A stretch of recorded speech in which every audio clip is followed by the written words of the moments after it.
옛날 어느 마을 대감댁딸 춘심이는 홍기가 차 혼례를 하고 떡두꺼비 같은 아들까지 낳았다. 그리고 그녀의 신랑은 대릴사위로 집에서 같이 살고 있었는데 아씨, 밤새 안녕하셨는지요? 우리 애기 도련님 울음소리가 아주 힘차더라고요. 아주 장군감입니다. 장군감. 그래, 고맙구나. 상근이 너도 별일 없지? 그럼요, 아씨. 예전에 아씨 모시고 다닐 때가 참 좋았는데 요즘은 별로 재미가 없구만요. 그래, 나도 그때가 좋았는데 그립구나. 그래, 상근아, 일 열심히 하거라. 너도 이제 장가 가야지. 예, 아씨. 그렇게 아씨가 지나가고 우리 아씨는 시집 가고 애까지 낳았는데 더 예뻐지네. 예뻐져. 분 냄새도 아주 기가 막히고. 그러게. 그런데 너는 아씨랑 친해서 좋겠다. 나는 아씨 보면 떨려서 말 한마디 못 거는데. 어이구, 그건 칠고 네가 띨띨해서 그래. 아가씨가 머리 나쁜 사람 싫어하잖아. 그나저나 나는 꽃님이 좀 만나고 올 테니까 나 찾으면 잘 둘러대라. 알겠지? 저 자식은 어떻게 여자가 끊기지 않지? 아씨랑도 그렇고 그런 사이잖아. 내가 두 눈으로 똑똑히 봤는데 부럽다 짜식. 언놈은 배 터져 죽고 누군 굶어 죽는구나. 그리고 며칠 후 안녕 꽃님아. 안녕, 칠구야. 근데 어디 가니? 아씨 심부름 좀. 그래, 아씨는 뭐 하시는데? 아씨는 애기 우유 주고 계시지. 이상하다. 뭐가 이상해? 남아있을 리가 없는데. 그게 무슨 소리야? 뭐가 남아있지 않아? 아니, 어젯밤에 뒷간 가다가 문틈으로 봤는데 상근이가 아씨 우유 다 먹어버렸을 텐데. 이상하다. 몽땅 먹어버린 줄 알았는데 아직 남아있구나. 아니, 뭐라고? 상근이 이놈이 아직도 그 벌은 못 고쳤네. 칠구야, 너 밤에 시간 있니? 시간 많어. 근데 그건 왜? 그래, 그럼 오늘 밤에 물레방아로 와. 내가 우유 배 터지게 먹여줄게. 그렇게 그날 밤 칠구가 우유를 먹었는지 못 먹었는지는 아무도 모른다고 한다.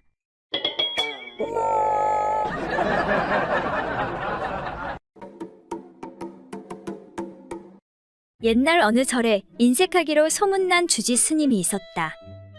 이 스님은 세격도 심해 아랫마을 김과부와 눈이 맞아 좋게 지내게 되었다. 스님, 너무 자주 오시는 거 아니요? 내 오랜만에 내려왔는데 그리 말하면 섭섭하오. 그리고는 김과부가 해오는 엿이나 떡을 다락에 감추어 놓고 다른 중들 몰래 혼자만 먹곤 하였다. 이 사실을 알게 된 젊은 사미승 하나가 배리 꼴려 견딜 수가 없었다. 그래서 어느 날 스님이 또 김과부네 집으로 내려간 틈을 타 떡을 모조리 꺼내서 다른 중들과 함께 먹어버렸다. 그런데 먹을 땐 좋았지만 먹고 나자 마음이 꺼림칙했다. 대사님께서 오셔서 꼬지람이라도 하시면 어떡하지? 이때 사미승이 큰 소리로 말했다. 꺼내 먹자고 한 건 나니까 여러분들은 무조건 내 핑계만 대시오. 하고는 모든 책임을 자기가 지겠다고 장담했다.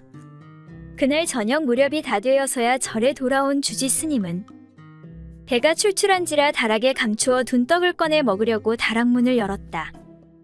그런데 엿과 떡은 간데없고 빈 그릇만 덜렁 남아있는 게 아닌가. 이에 화가 난 주지 스님이 중들을 불러들여 추궁하니 하나같이 이렇게 둘러대는 것이었다. 사미승이 모두 꺼내 먹었습니다. 그러자 곧 사미승을 불러 법당 부처님 앞으로 데리고 가서 단단히 버릇을 고쳐놓을 심산으로 물었다. 다락에서 떡을 꺼내 먹은 놈이 누구냐? 사미승이 아무런 대답이 없자 주지가 다시 한번 몰아붙였다. 다락에서 떡을 꺼내 먹은 놈이 누구냐니까? 안 들리냐? 안 들립니다. 뭐? 안 들린다고? 이런 뻔뻔스러운 놈이로구나. 정말입니다. 스님께서 뭐라고 하시는지 하나도 안 들립니다. 이놈! 정 그렇다면 어디 자리를 바꾸어 보자. 안 들리나? 자, 이쪽으로 와서 내가 한번 말해 보거라. 이윽고 자리를 바꾼 사미승은 주지 스님을 향해 말했다. 대낮부터 아랫마을 김과부랑 자고 온 놈은 누구냐? 주지가 대답할 리가 없었다. 아랫마을 김과부랑 자고 온 놈이 누구냐니까. 그러자 주지 스님이 얼굴을 붉히며 낮은 목소리로 말했다. 과연 이쪽으로 오니까 전혀 안 들리는구나. 이렇게 해서 중들은 위기를 넘길 수 있었다.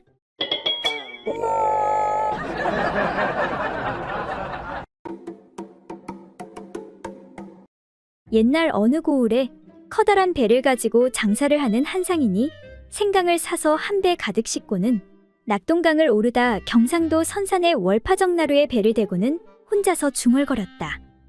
내 명색이 사내대장부로 태어나 색형으로 이름난 이곳에 와서 그냥 장사만 하고 지나칠 수야 없는 일이지. 그리하여 선산 고을에서 이름난 한 기생을 사귀게 되어 한동안 그 집에서 생활하게 되었다.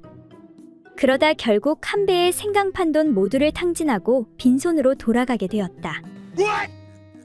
빈털터리가 된 상인은 옷을 다 차려입고 기생과 작별을 하면서 이렇게 얘기했다. 내가 너의 집에 와서 지내는 동안 생강 한 배를 모두 날렸으나 후회는 없다마는 다만 소원이 한 가지 있구나. 그것은 너의 그 옥문이 도대체 어떻게 생겼기에 내 생강 한 배를 다 먹어치웠는지 보고 싶구나. 밝은 대낮에 한번 보여줄 수 없겠느냐? 이 말을 들은 기생은 웃으면서 생강 상인에게 내 그런 소원이라면 10번도 들어드릴 수가 있습니다. 하고는 옷을 벗고 번듯이 드러누워 무릎을 세우고 상인에게 옥문을 보여주었다. 이에 상인은 기생의 옥문을 헤치고 자세히 살펴본 다음에 한탄하며 시를 한 수지었다. 멀리서 바라볼 땐 늙은 말에 힘없이 감기는 눈 같더니 가까이서 들여다보니 고름든 종기를 찢어 헤친 상처 같구나. 양쪽에 나온 입술 안에는 아무리 살펴보아도 치아가 없는데 어떻게 한 배에 가득 실린 그 딱딱한 생강을 다 먹어치웠는고. 이에 기생이 웃으며 말하길 그거야 나리께서 매일 밤 가운데 달린 숟가락으로 떠먹여 주었잖아요. 그 말에 상인은 뒤도 돌아보지 않고 곧바로 떠나버렸다고 한다.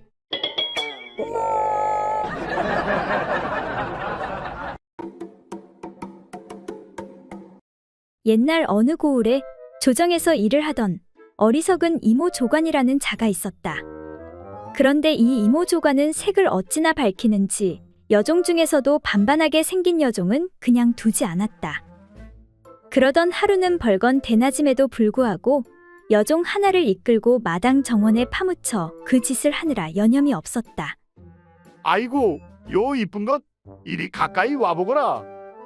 나으리 누가 보면 어쩌려고 이러십니까? 때마침 근처를 지나가던 하인들이 마당 정원에서 나무 사이로 보이는 그 광경을 잘못 보고는 집으로 침입하려는 도둑으로 오해해 소리쳤다. 야, 이 도둑놈아. 저기 도둑놈이 들었다. 저놈을 어서 잡아라. 하고는 저마다 손에 몽둥이를 들고 곧장 그곳으로 뛰어들었다. 뜻밖의 사태에 처지가 난감해진 이조관은 끼고 있던 여종을 얼른 나무 뒤로 숨겨놓고 자기는 하인들 앞으로 뛰어나와 시치미를 뚝 뗐다. 왜 이리 시끄러우냐? 아이고 나으리, 다름이 아니오라. 방금 도둑놈이 들어온 것 같아서 그렇습니다요. 뭐라고? 도둑이 들었다니 그게 사실이냐? 도둑놈 소리에 나무 뒤에 숨어있던 여종이 놀라 튀어나왔다. 나으리 도둑놈이 들어왔다니 그게 무슨 말씀이옵니까? 너무 무섭습니다. 그러자 곧바로 사태를 파악한 하인들은 터져나오는 웃음을 애써 참으면서 이렇게 둘러댔다. 나으리, 사실 도둑놈이 방금 전에 이 탐을 넘어서 도망쳤습니다요. 그러니 안심하셔도 되십니다. 그러자 어리석은 이조관은 하인들에게 들키지 않았다고 착각하고 허세를 부리며 말했다. 그 도둑놈이 만약 나한테 걸렸으면 뼈도 못 추렸을 텐데 용케 알고 도망갔구나. 하니 하인들이 웃으며 말하길 나으리, 그래도 조심하셔야 합니다. 제가 보니 그 도둑놈이 쬐깐한 가죽 몽둥이를 달고 있었거든요.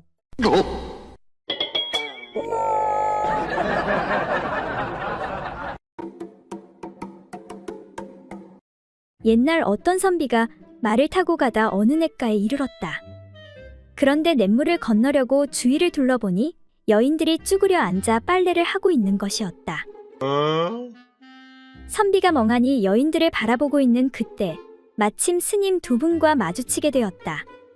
선비가 그 스님들에게 물었다. 스님들, 혹시 글을 아시는지요? 아신다면 저와 같이 시를 한 수 지어보시지요. 하자 스님이 소승들은 배운 것이 없어 능하게 시를 지을 수가 없습니다. 하고 스님이 겸손하게 말하는데 그러지 말고 내가 먼저 한 구절을 읊어볼 테니 스님들이 그 다음 구를 지어보시지요. 선비가 먼저 빨래하는 여인네들을 바라보며 저편 시냇가에 홍합과 조개가 입을 활짝 벌리고 있으니 하고 시를 읊고는 스님에게 다음 시구를 재촉하였다. 그러자 한 스님이 선비님의 시는 고기 종류인 까닭에 저희는 산에 사는 산승이오니 고기 종류로는 답을 못하고 채소 반찬으로 대꾸를 해도 괜찮겠습니까? 하고 물으니 선비가 그것이 무엇이 어려운 일이겠습니까? 라고 대답하자 한 스님이 시를 읊는데 여인들을 구경하던 말 위에 선비 바지 속에서 송이버섯이 벌떡 일어서 꿈틀거리는도다. 하고 대답하니 이는 선비가 냇가에서 빨래하는 여인들의 허벅지를 바라보며 음심을 품은 것을 은유적으로 표현한 것이었다. 아이고 스님도 참 재치가 있으십니다. 라고 하니 옆에 있는 다른 스님이 이어서 대꾸를 하였다. 그런데 말 옆에 있는 송이버섯들은 아무리 벌떡 일어서도 쓸 수가 없으니 정말 한스럽구나. 라고 하며 속세를 떠난 스님의 처지를 시로 표현하였다.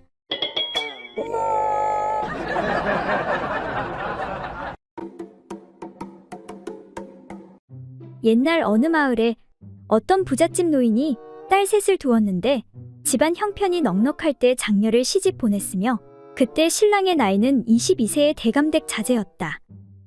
그 후 가세가 급격히 기울어져 딸이 혼인할 길이 없게 되었다가 둘째 딸이 어렵사리 나이 많은 노총각 하나를 구해 신랑을 맞이하게 되니 그 신랑의 나이는 40세 되는 선비였다. 그리고 시간이 더 흐르고 나서 집안 형편이 더욱 어려워져 모든 재산을 날리고 그 많던 종들도 다 떠나고 겨우 하나만 남게 되었다. 그리하여 셋째 딸은 겨우겨우 호라비 하나를 신랑으로 맞이하게 되었는데 그 신랑의 나이는 50세가 넘은 양반이었다. 그러던 어느 날 세 딸이 친정에 모일 기회가 생겨 조용히 얘기를 나누고 있었는데 이런저런 이야기를 하던 중 각자 자기 신랑의 물건에 대한 이야기가 나오게 되었다. 먼저 22세 사내와 결혼한 장녀가 말하기를 우리 신랑의 물건에는 빳빳한 침이 있더라. 육침이. 그러자 40세 부록과 결혼한 둘째 딸이 답하기로 우리 신랑의 물건에는 힘줄 같은 것이 있는 것 같았어요. 라고 말하였다. 그러자 50세 지천명과 결혼한 셋째 딸이 말하는데 글쎄, 우리 신랑은 침도 힘줄도 아니고 다만 힘 없는 껍데기와 부드러운 고기뿐이던데요. 라고 하는 것이었다. 그때 우연히 세 딸들의 그 말을 엿들은 노인이 크게 한숨을 쉬고는 중얼거리며 말하였다. 우리 집안 사정이 낭패를 보아 둘째와 셋째가 육침의 맛을 보지 못하니 그것이 한스럽구나. 정말 한스럽도다.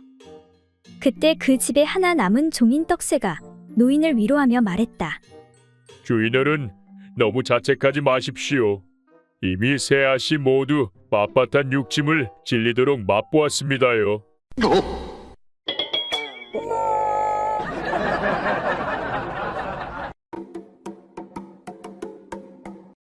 옛날 어느 마을에 약간 모자란 칠삼이가 결혼한 지 얼마 안 되어 모시는 어르신과 함께 한양길로 올랐다가 2달 만에 집으로 돌아왔다. 거참, 하도 집에 안 오니까 내 집도 까먹게 생겼네 그래요. 그나저나 우리 이쁜 마누라를 오늘 밤새도록 아주 홍군형을 내줘야겠어. 그렇게 칠삼이는 집으로 들어가는데 임자, 나왔구려. 아니, 왜 이렇게 빨리 오셨소? 서너 달 걸린다더니. 일이 일찍 끝나서 그나저나 보고 싶었어. 우리 신혼인데 임자 혼자 매일 밤 얼마나 외로웠어? 난 괜찮소. 내 걱정은 하지 않아도 돼요. 내가 안 괜찮소? 오늘 아주 그냥 입에서 장군님 소리 나오게 해주겠소? 어머머, 씻고 오시오. 땀 냄새. 2달간 한 번도 안 씻었소? 아차차, 잠시 기다리시오. 그렇게 대충 씻고 온 칠삼이가 2달간 대감마님 혼자 기생집에서 놀고 나는 밖에서 얼마나 외로웠는지 아시오? 뭐라고요? 아니, 말이 헛나왔네. 어서 이리 오시게. 그렇게 즐거운 행사를 치른 후 이렇게 양기가 넘치는데 어떻게 참았소? 임자, 자네 생각하면서 참았지. 아직 9번 더 남았소. 기대하시구려. 으이구, 이 짐승. 그때 이웃집 양반이 문을 두드리며 아, 이보시오. 옆집에서 왔는데 거 시끄러워서 도저히 잠을 잘 수가 없소. 이에 칠삼이가 나가 말하길 아, 미안하오. 내 오랜만에 마누라를 봐서 흥분했소. 이 마을이 조용하다길래 이사 왔더니 밤이면 밤마다 허구한 날 절구질 소리에 여인네는 울어대지. 아, 미안하오. 앞으로 조심하겠소. 네, 들어보니 이 집 소리가 제일 커. 한 달 동안 매일 밤 쉬지 않고 울어대니 잠을 잘 수가 있어야지. 아니, 뭐라고요? 그 말이 사실이요? 아무튼 한 달 동안 울었다니 다행이구려. 하마터면 내 이쁜 마누라를 의심할 뻔했소. 아니, 그건 또 무슨 말 같지도 않은 소리요? 그러니까 내가 집을 2달 비웠으니 아마 다른 여자가 와서 한 달간 울고 갔을 것이오.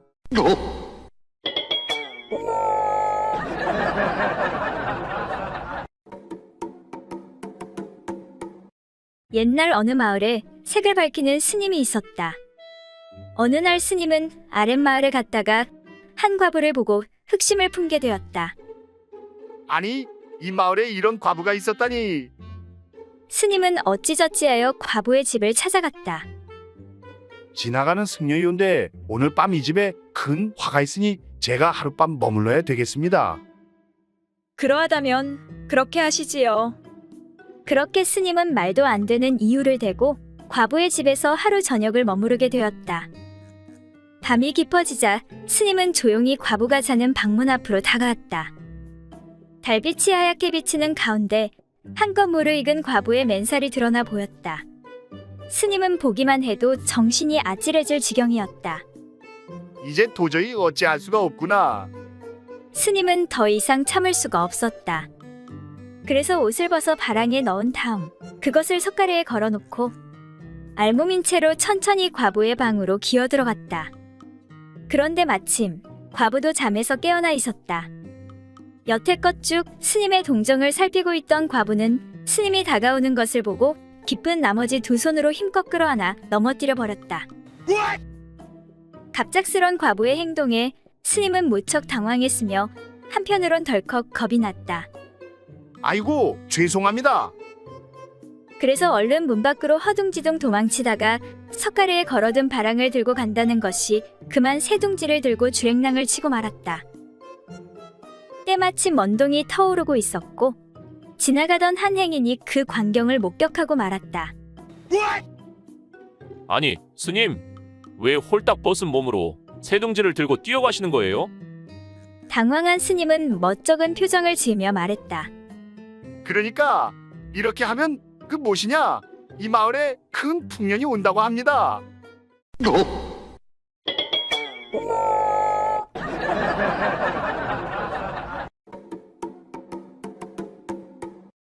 옛날 어느 과부가 대릴사위를 얻게 되어 하나뿐인 외동딸을 시집 보내게 되었다. 그리하여 옆방에 신방을 만들어 순진한 외동딸과 사위의 보금자리를 만들어 주었다. 그런데 순진한 딸은 첫날 밤에 대한 두려움 때문에 떨고 있었다.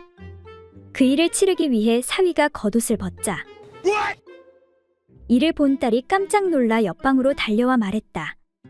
어머니, 어머니, 큰일 났어요. 남편의 가슴에 머리카락 투성이에요. 구역질이 나서 도저히 못 참겠어요. 얘야, 그게 무슨 소리니? 내 남편이 될 사람이 아니냐? 너는 그 사람을 받아들여야 하느니라. 그러니 어서 신방으로 돌아가거라. 딸이 신방으로 돌아가자 그때 마침 신랑은 바지를 벗고 있었다. 딸이 그걸 보고는 다시 어머니 방으로 곧장 달려가 끔찍한 목소리로 말했다. 어머니, 어머니, 정말로 소름 끼치는 일이에요. 그의 2다리 사이에도 머리카락 투성이에요. 너무 무서워요. 에휴, 얘야, 이제 너는 그의 아내가 되었단다. 그러니 어서 신방으로 가서 남편과 함께 하거라. 딸이 다시 가서 방문을 열자 이번엔 남편의 물건이 매우 커져 있었다. 딸은 놀라서 기겁을 하고 다시 어머니 방으로 도망쳐 달려왔다. 어머니, 어머니, 큰일 났어요. 그래, 이번엔 또 뭐냐? 참다 못한 어머니가 딸에게 물었다. 어머니, 그 남자는 두 다리 말고 큼지막한 가운데 다리를 하나 더 가지고 있어요. 너무 무서워요. 그러자 어머니가 소리치며 말했다. 얘야, 이제 더는 못 참겠구나. 너는 여기 가만히 있거라. 내가 해결하마.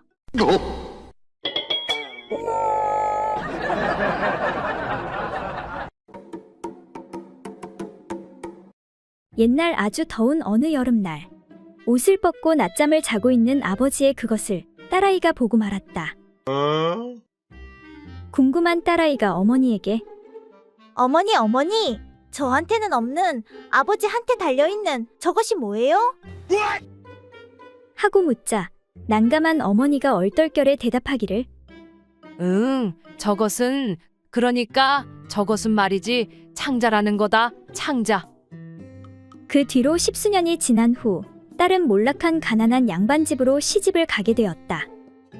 그리고 시집간 지 1년이 지난 어느 날 딸이 수척해진 얼굴로 친정에 찾아왔다. 어머니는 반갑기도 하고 걱정도 되어 딸에게 물었다.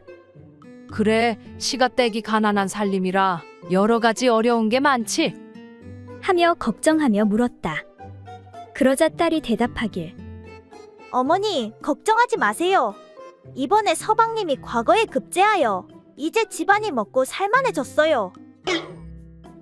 그래, 그거 정말 다행이구나. 군뱅이도 구르는 재주가 있다더니. 그런데 얘야, 근데 너의 표정은 왜 그리 어두운 것이냐? 하고 어머니가 물으니 딸이 한숨을 쉬며 대답하길 집구석이 먹고 살만해지면 뭐 하겠어요?